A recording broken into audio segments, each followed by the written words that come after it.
Здравейте, скъпи приятели, вие сте с Против статуквото. Аз съм Крум Тодоров, а до мен е Стилян Киров. Против статуквото е един нов подкаст, който ще каним интересни гости, ще коментираме интересни теми. Но кои сме ние? Какво е Против статуквото? Ще ви разкажем сега, като първо ще дам думата на моят приятел и съмишленик Стилян Киров с няколко изречения. Здравейте, уважаеми сънародници, зрители, хора, които подкрепяте нашия канал. За начало, аз съм Стилян Киров, както разбрахте, студент съм по право в Софийския университет Свети Климент Охридски, но нека да преминем към съществено вашата тема, а именно какво е против статуквото. Това е, ако не се лъжа, наше първо уводно видео, уводен клип, с който ще ви запознаем с нашата кауза, нашата идея и нашето желание да се промени България. Против статуквото е волеизявление на нашата душа, на нашето желание да видим една нова и променена България. Да видим една България, от която младите не бягат, пенсионерите получават пари за достоен начин на живот и всъщност старците да не умират по толкова грозен начин, а именно да не се налага да събираме пари чрез СМС-и, за да може дадено дете да се излекува. Това са неща, които ни убиват, които ги виждаме, писани да гледаме бездомни хора по улиците, писани да гледаме една тъжна България, искаме да видим една различна и променена България, България такава каквато може да бъде и вярвам, че може да бъде само и единствено с подкрепата на вас, с подкрепата на възрастните хора, с подкрепата на младите хора, с подкрепата дори на тези, които не вярват. Силно се надявам против статуквото да бъде място, в което хората се изразяват свободно, да бъде място, в което ние ще можем с Крум, Стоян Василев и Симеон Гордеев, които не са тук с нас днес, ето на това място до нас, да идват гости, с които да разговаряме на различни теми, на теми, които да са нашумели в обществото. Разбира се, ние няма да каним само младежи, въпреки че основно ще гледаме младежи да присъстват тук, за да видите, че има надежда в България и че има други младежи. Ще каним експерти, хора, които да коментират, да кажем, както бяха сега пожарите, както е безводието в момента, друг проблем. И ще искаме хората да виждат реално как зад нещата в България и да спрете да бъдете лъгани от големите медии като BTV, Нова и БНТ, които ние презираме искрено и затова сме принудени да сме в едно студио, в което ние да изразяваме волята си свободно, за да се опитаме да достигнем доколкото се може от вас. Затова, моля ви се, споделяйте ни, харесвайте ни, пишете коментари какви гости искате да видите тук и разбира се, последвайте и другите ни социални мрежи, в които правиме не по-малко интересни видеа, които ще са долу в описанието. Аз съм Крум Тодоров, да се опиша и аз с няколко кратки думи или изречения. 22 годишен съм, от Реправа и 3. Уча в Великотърновския университет Свети Кирил и Методий, конкретно специалност педагогика по история и география. Вече съм четвърти курс, започвам след 2 седмици. Имам намерение да записвам и магистратура, която да бъде по политология и дипломация на националната сигурност, но дали това ще стане, както обичаме да казваме ние българите, божа работа. Работя в Народното събрание, с което ще ми позволи да дам една друга гледна точка и едно друго ниво на коментар, което може някой гост да даде. И се надявам да бъде полезен, разбира се. Имам жена, очакваме нашето дете в най-скоро време да ни е живо и здраво. Това, което мога да се похваля, един 22-3 утре годишен младеж в България. Като искам да вметнем една кратка точка с Стилян, която да я дискутираме.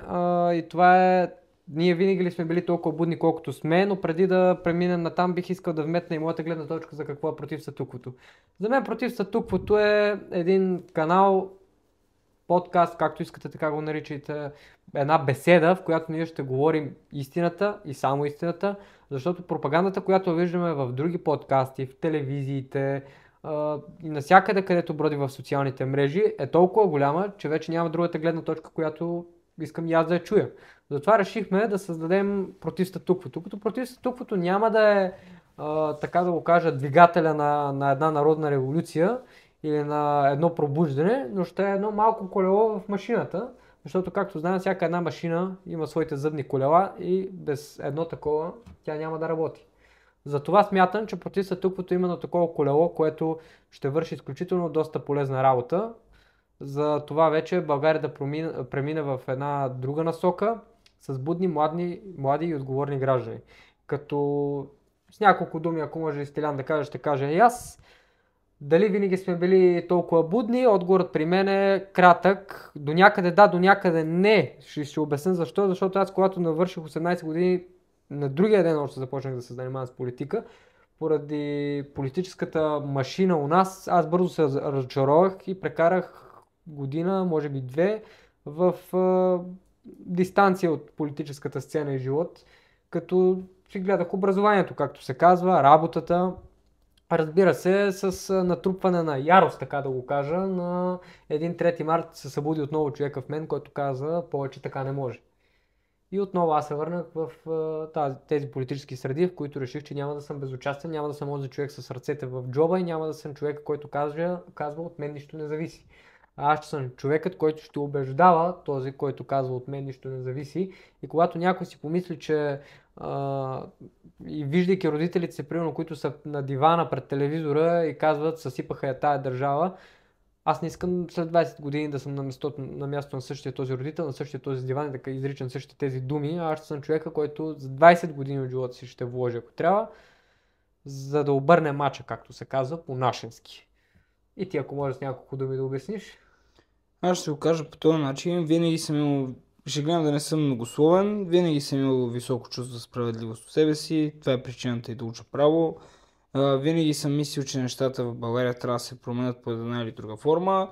Това се засили 10, 11, 12, 9 клас даже още, тъй като просто в един момент започнах да имам една себеосъзнатост, един различен поглед върху света, един различен поглед върху националното в мен, тъй като аз съм българин, аз не искам и да съм нещо друго, аз не обичам да се наричам дете на света, аз съм дете на България и съм горд, че съм такъв.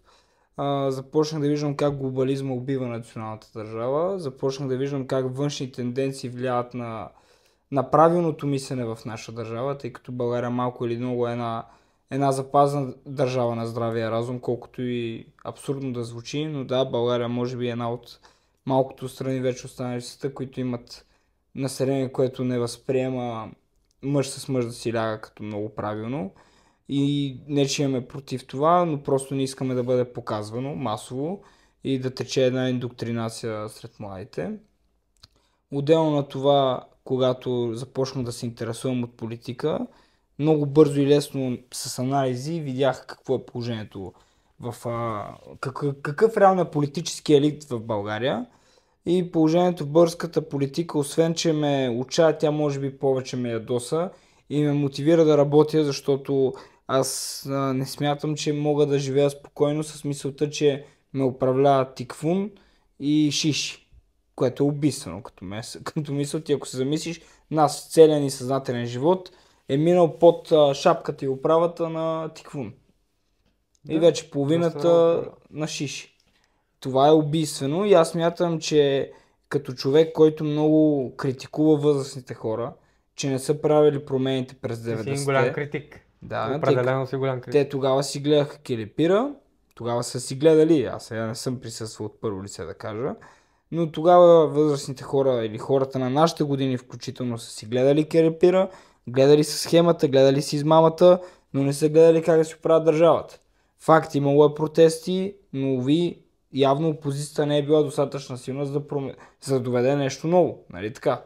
И нещо по-добро.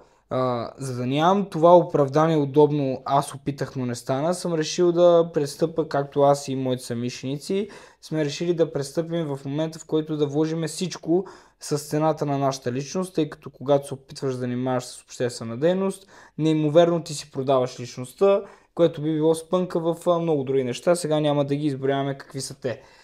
И в качеството си на млади хора, които сме решили да поемем по този път, да се бориме срещу злите сили в България, ние сме поели този риск и пак да се повторя, искаме подкрепата ви, тъй като нека ние да сме на първа линия и да обираме шамарите, но зад нас да има хора, които да ни бутат, за да може когато паднем да сме едни 10-12 стъпки по-напред вече към целта, защото е важно, тъй като вече споменахме, ние не искаме децата ни да живеят в една такава държава, каквато описах по-рано.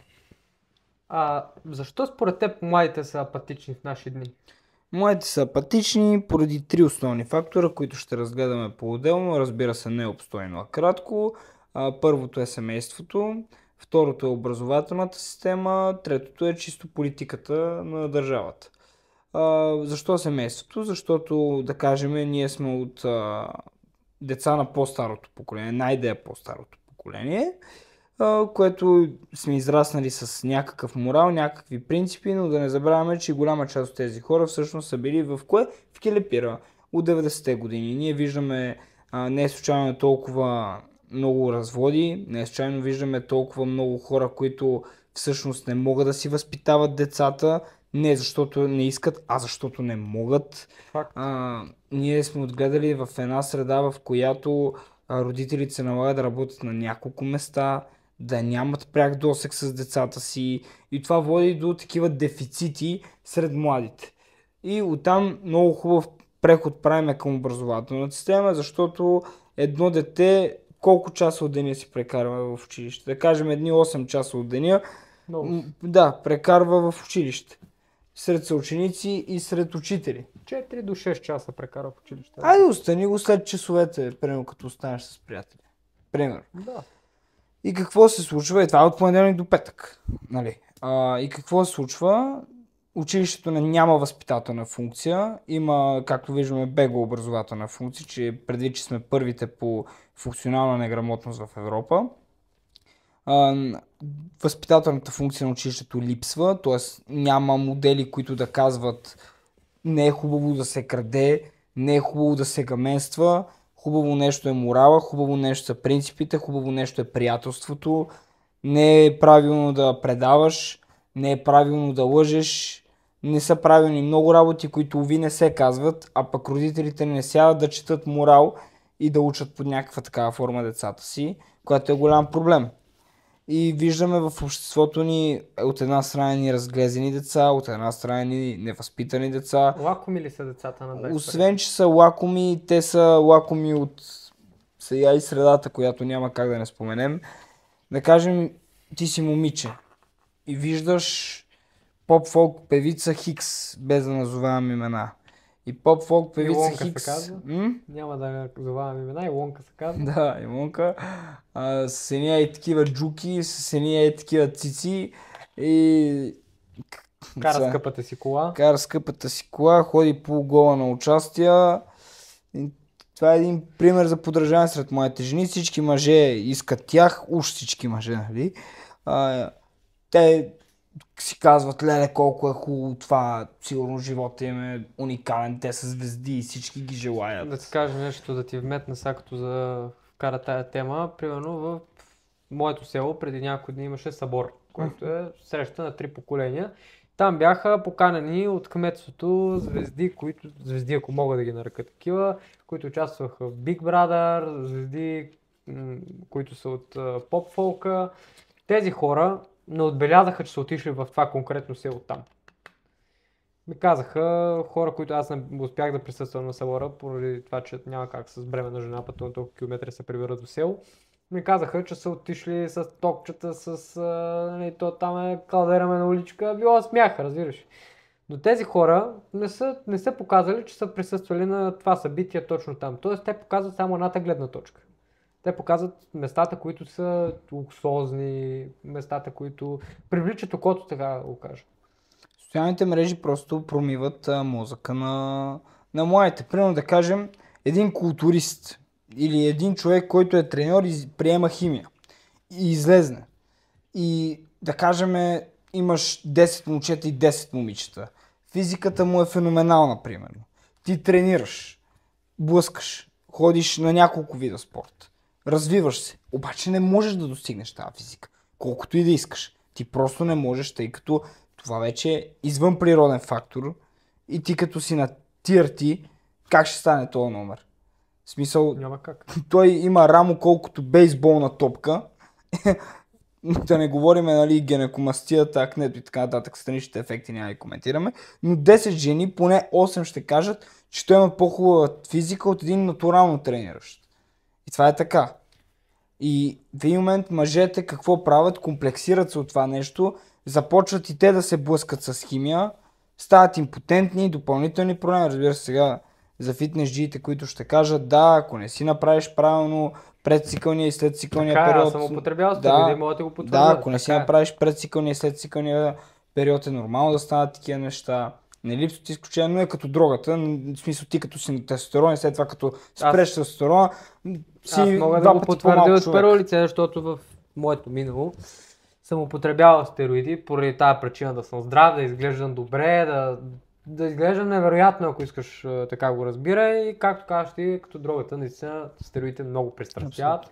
Просто ако ти падне тестостерона, ти искаш отново Това да си са набавиш. комплекси на съвремето. Да, но като цяло споделям наистина твоето мнение, че апатията в младежите е настъпила, нали, от няколко взаимосвързани фактора, които са семейство, образование и Среда и държава. Среда и държава, да, като не мисля, че има какво да добавя точно по тази точка, но бих искал да вметна нещо, което може да го дискутираме. Има ли лек апатията при младежите? Да, има. Като моето мнение е, че лека е против статуквото. И хора като нас реално трябва да бъдат наистина подкрепени, за да обърнем мача, както се казва, на тази, ако щеш го наричай, Джеймс или Джейз или как се казва? Вредна среда, да. Кажи го вредна среда на цялата тази пропаганда на това поколение, което върви за лесния начин на живот и така нататък, за апатията към гражданското общество и като цяло държавата. Когато ти оставиш един човек необезпокояван, той може да се качи на главата, той може да те съвлече и гол, както се казва, за сметка на това, той да е добре. Което всъщност направили в момента и нашите политици и аз не смятам, че трябва да продължаваме в този дух, защото иначе, както казах преди малко, ще живеем на същия този диван, който седят нашите родители и казват, съсипаха тази държава. Затова аз казвам, че трябва още помощни кола като против статуквото и моя призив тук ще е към тази точка: има ли лека апатията, присъединете се към нас. Пишете ни в социалните мрежи, в нашите профили, които ще прокачим отдолу под видеото. Има как, имаме контакти, връзки, може да направим много граждански инициативи, които да бъдат от полза на обществото, вместо да подминаваме проблемите, ние трябва да ги решим. Ти какво смяташ по въпроса? Абсолютно съм съгласен, все повече хора трябва да се пресинат към опозицията, която се на ние. Все повече хора трябва да се обединяват, за да може да се постигне една голяма победа над злото, над смрадовете, които в момента най-вероятно протриват ръчички и са много доволни, особено след като България влезе и в еврозоната вече. Чакат една много голяма плячка да вземат. И моя апел е същия като на Крум: подкрепяйте ни, се обединявайте където можете, както можете, защото не се търпи. Положението е плашевно, не виждаме светлина в тунела и въпреки това се борим. Надяваме се просто младите да направят разликата в случая, тъй като възрастните хора някакси се изчерпаха от към идеи. Възрастните хора някакси се изчерпаха и от към действия. И най-скоро време аз виждам на хоризонта едни млади хора в политиката, които да направят промяната, а не както последните млади хора в политиката направиха подмяната. Като последна точка съм си записал: коя историческа личност е твоят модел? Но преди да ти задам този въпрос, съответно и аз да отговоря на него, защото ние преди всичко сме, разбира се, приятели, съмишленици и този канал против статуквото е, колкото аз трябва да отговарям на тези въпроси, толкова трябва да отговарят ти, както Стоян и Симеон. Но ми вникна така един въпрос в главата. Представи си, че си роден 1895. На 20 години участваш в Първата световна. На 40 години участваш във Втората световна. Какъв мъж си след Втората световна? На 50 години какъв мъж? Получовек. Получовек, полубог. Не, просто си получовек. Ти си видял толкова много смърт, най-вероятно си видял смъртта на приятели в ръцете ти и след толкова много болка ти си получовек. Ти виждаш света вече по различен начин. Има ли връзка този мъж, който е 50 годишния, претърпял двете световни войни, с сегашния средностатистически мъж? Сегашният мъж, първо, че няма да отиде на Първа световна. Ако отиде, ще умре за 2 минути. Той ще излезе от окопа и ще каже: селфи, ще го застрелят веднага. Няма смисъл. Сегашният мъж, пак ти казвам, ние имаме с тебе 3 пъти по-малко тестостерон, отколкото нашите дядовци. Факт. Те се хранили с по-хубава храна, извършили са различна физическа дейност. Това, че аз и ти цепиме дърва, не значи, че те не са цепили дърва, те са цепили по 20 пъти повече. 20 пъти повече. Те могат да отидат на лов и да си хванат вечерята. Ние с теб, ако отиваме на лов, със сигурност поне 2 вечери ще сме гладни. Ако извадиме късмет една. Нали? Значи, ние сме много по-разнежено поколение. Много, разбира се, ние нямаме липсите, които те са имали, за да са такива каквито са били те и за да сме такива каквито сме ние. Ние имаме достъп, да кажем, до телефони. Тоест, нас света ни е на 2 клика разстояние, което няма нищо лошо. Това е еволюцията, това е развитието. Но нека да не забравяме някакви базови мъжки качества. Тъй като мъжът изчезнали, някак си кое изчезва с него? Опозицията, съпротивата. Сега, малко е смешно, ако трябва да приемем, че жените ще разбият вратата и ще обесат. Реално да, но моята пък гледна точка е, че мъжете, които сме в наши дни, сме жените, които са на 20 век, в сравнение с мъжете, които са били тогава. Да, така е, съгласен съм. Това е тъжната истина. И пак казвам, има изключения. Има изключения. Колко процента мъже мислиш, че има в момента с тази държава? В България колко процента мъже има? Приблизително 1-2%. Макс 3. Макс 3. Макс 3, да. Няма смисъл от пълнолетната част от населението. Да, от пълнолетната говорим, сега няма как да ми кажеш, че на 16 години. Въпреки, че едно време на 16 са ходили на войни, но по учението колко хора са имали непълнолетни? Много? Много. Като се сетиш австрийския художник в края на войната, колко деца изкарва да се съпротивлява на Берлин? Да, той включително прави една младеж, която пак е 10 пъти по-боеспособна, отколкото ние. Да. Аз си направих даже така труда да проверя колко ветерана в момента са живи от Втората световна. Около 1200 ветерана са живи и се очаква другата година, 2026, спада да е драстичен, да останат 800. Дали? Да, отива си една епоха. И аз с радост бих се срещнал с един такъв човек да си поговоря с него. Аз ако му останало вече нещо в главата. Ти си представи. Реално да. Въпреки че аз познавам такива хора, това е моя прадядо, който се засекохме на тая земя, да се казва, но така и не съм говорил с него подробно на тази тема, само знам, че имаше доста медали. Добре, преминаваме към последна точка. Коя историческа личност е твоя модел?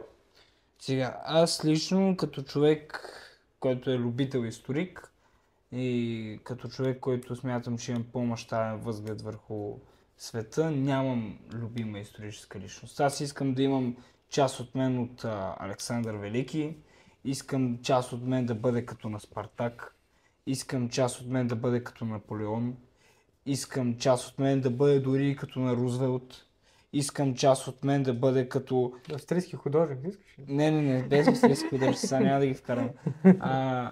Искам част от мен да бъде и като Раковски, който може би е най-голямата личност на нашето възраждане. Искам част от мен да бъде като една много спорна личност, като Стефан Стамболов. Защо не? Защо?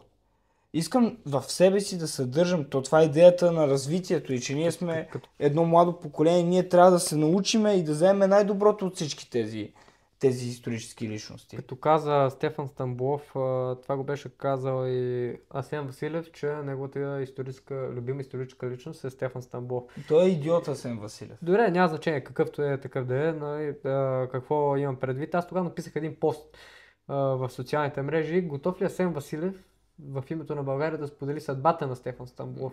Сега ти го задам този въпрос и на тебе, колкото и клиширано да звучи. Готов ли си да споделиш? Защо сме поели по този път и сме били и по протести и така нататък сме били не и толкова от ареста и политическа репресия, тъй като реално ние като арестанти, изпълнявайки дадена идеология на опозиция, представете си какво ще се случи с нас, предвид, че имаме този реален пример вече след протеста на еврото с политическите затворници, които бяха държани неправомерно в ареста. Така че това е нещо нормално, особено ако около тебе събираш една голяма енергия хора, особено в една мутренска държава като България, която не е толкова голяма, особено когато искаш си намериш по-хубава работа, обаче шефа е човек на някой и ти каже, ти си много добър в своята област, но не говориш правилните неща за правилния човек. Така че ние малко или много си поемаме риска и хората не го оценяват, но си го поемаме. И аз лично този риск съм го изтърпял върху плещите си под една или друга форма, още в основното образование, още в средното образование, така и в висшето ми образование съм го носил това нещо на плещите си. Така че да, носиме си риска и смятам, че сме готови да поемем отговорността, дори това да значи проливане на кръв и то на нашата. Аз имам две исторически личности, които са мой модел на подражание. Едната е изключително спорната личност Георги Бенковски. Тая личност е доста спорна, аз мога да говоря за него сигурно един ден. Той е бил изключително добър пропагандатор, между другото, не знам имаш си на идея. Другата личност, която е мой модел на подражание, е войводата Тодор Александров. Това е изключително велик човек в моите очи и бих бил готов да последвам дори и тяхната съдба в името на България, защото когато имаш модел за подражание тези две исторически личности, това е, ти трябва да следваш изключително техния път и тяхната смелост трябва да е пример в живота ти. И именно това е моят пример в живота, тяхната смелост. Те са умрели двамата в името на каузата, както се казва, има нещо, което никога не умира и това е идеята. Идеята, каузата и двамата са умрели. Съгласен. За това. И аз съм съгласен да споделя техните Една съдба. историческа личност, която с тебе двамата споделяме любовта към нея, капитан Петко Войвода. Да, изключителен мъж. Да. Изключителен мъж. Пример за подражание. Това са все такива личности, които са... Но главно аз залагам на български личности. Това са именно като войводата български Тодор личности. Александров и Ето, ако ме Бенковски. питаш кой ми е любимият български държавник в цялата история на България, аз ще ти отговоря Иван Асен II. И Калоян. Да, ти си ми споделял друг път това мнение. Добре. Много се радвам, че направихме тази дискусия и тази уводна част пред нашите зрители. Очаквайте епизод 2 или то по-скоро ще бъде главният епизод 1 от нашия подкаст против статуквото, защото това беше уводна част. Споделяйте видеото, последвайте ни в социалните мрежи, а ако имате желание да се присъедините към каузите, които ние се борим, сте добре дошли, пишете ни и ще бутаме заедно, както се казва. Благодаря ви, че бяхте с нас и до скоро!